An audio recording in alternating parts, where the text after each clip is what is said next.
Hello everyone, कैसे हैं आप सब लोग। Hope you all are fine. तो गाइस, आज हमारे घर में लगने वाले हैं 2 एसी।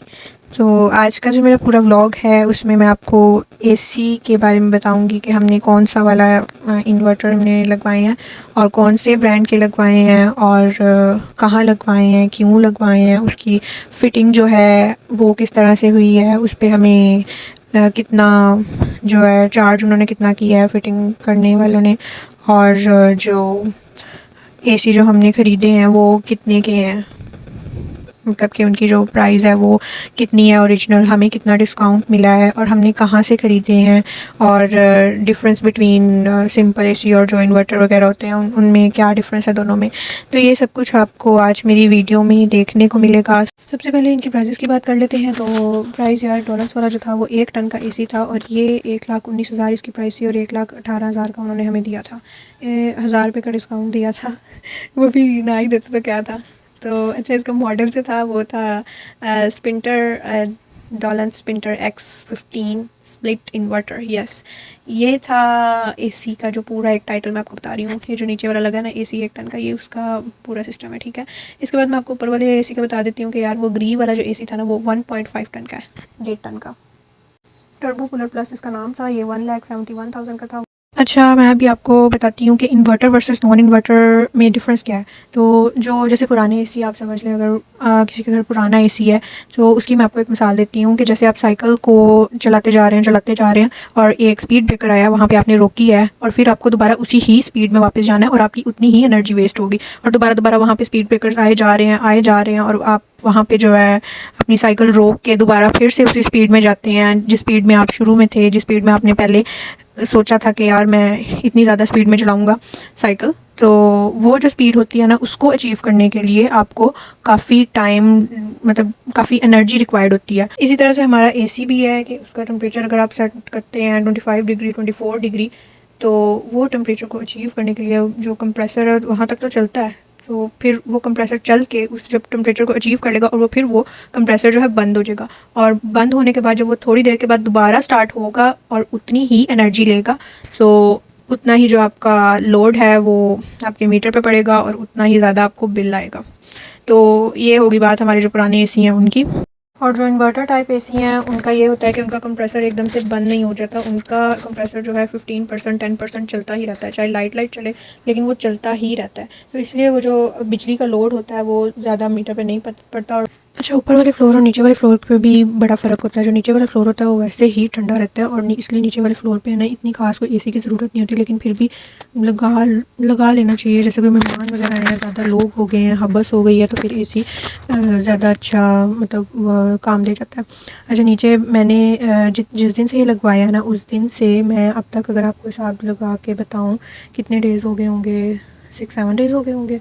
तो जो नीचे वाला एसी है ना, तो यार सुबह 9 बजे के बाद भी अगर उसको 28 आप उसका टेम्परेचर रखते हो तो यार वो बिल्कुल ठीक चलता है, मतलब कि कूलिंग वो बिल्कुल सही कर रहा होता है। और ऊपर वाला जो एसी है वो 28 पे टेम्परेचर के साथ नहीं चलता सुबह 9 बजे के बाद। सुबह 9 बजे से शाम 8 मतलब रात 8 बजे तक जो है, जो ऊपर वाला एसी है अगर आपने उसको चलाना है तो वो 26 से आप उसको ऊपर नहीं उसका टेम्परेचर कर सकते। 26 से आपको नीचे ही जाना पड़ेगा, 24 पे ही जाना पड़ेगा, क्योंकि ऊपर वाला फ्लोर होता है, दीवारें एकदम गर्म होती हैं और गर्मी भी शदीद होती है, तो एसी भी उसी तरह से वर्क कर रहा होता है। और ऊपर वैसे भी कमरे बड़े हैं और नीचे जो है छोटे कमरे हैं, तो इसलिए वो गुजारा हो जाता है। अच्छा जी, ये लग गया था डॉलन्स का जो था एसी नीचे वाला। ये इसकी इन्होंने फ़िटिंग कर दी थी बिल्कुल। जिनसे हमने लिया था ना अफजल इलेक्ट्रॉनिक्स वाले, उन्होंने ही इन लड़कों को फ़िटिंग के लिए भेजा था। इन लोगों ने 6000 लिया था पर एसी, इन्होंने 3000 लिया था फ़िटिंग के चार्जेस, और टोटल जो था 6000 बना था। उसके अलावा इसके जो ब्रैकेट्स थे उसके अलग से चार्जेस थे।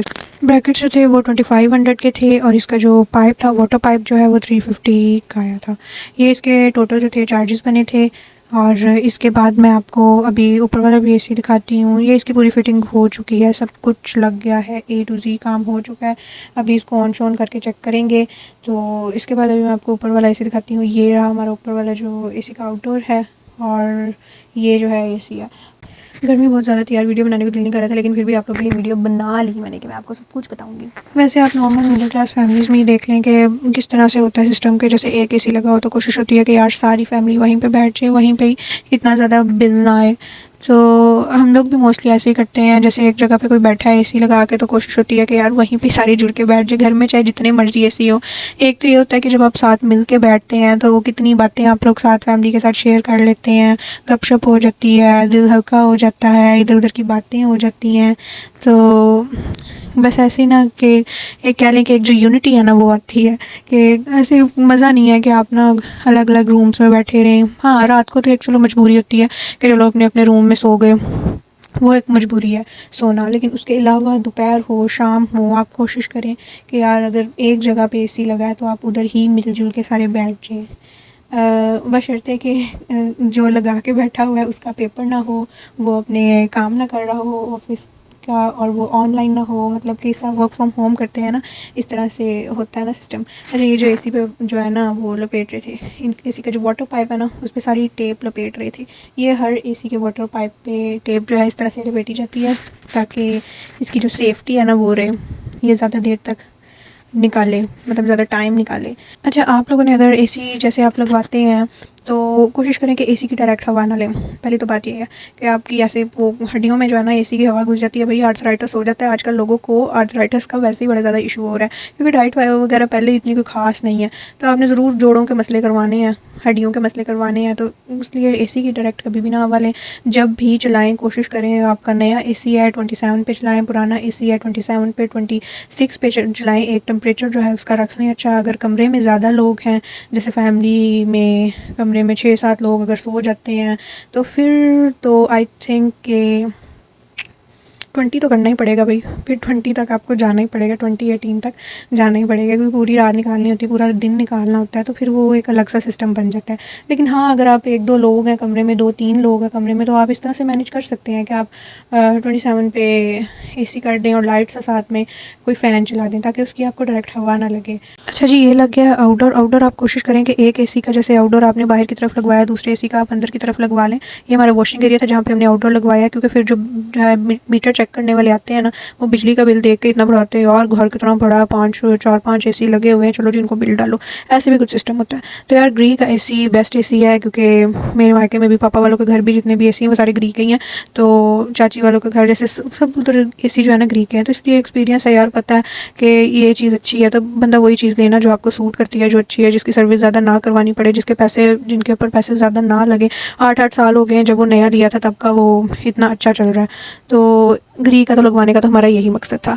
तो ये रही मेरी आज की वीडियो। कैसी लगी आपको मेरी वीडियो, कैसा लगा आपको मेरा व्लॉग, कमेंट करें और सब्सक्राइब करें मेरे चैनल को। और स्टे हेल्दी, स्टे सेफ। मिलते हैं नेक्स्ट व्लॉग में। Okay, bye bye.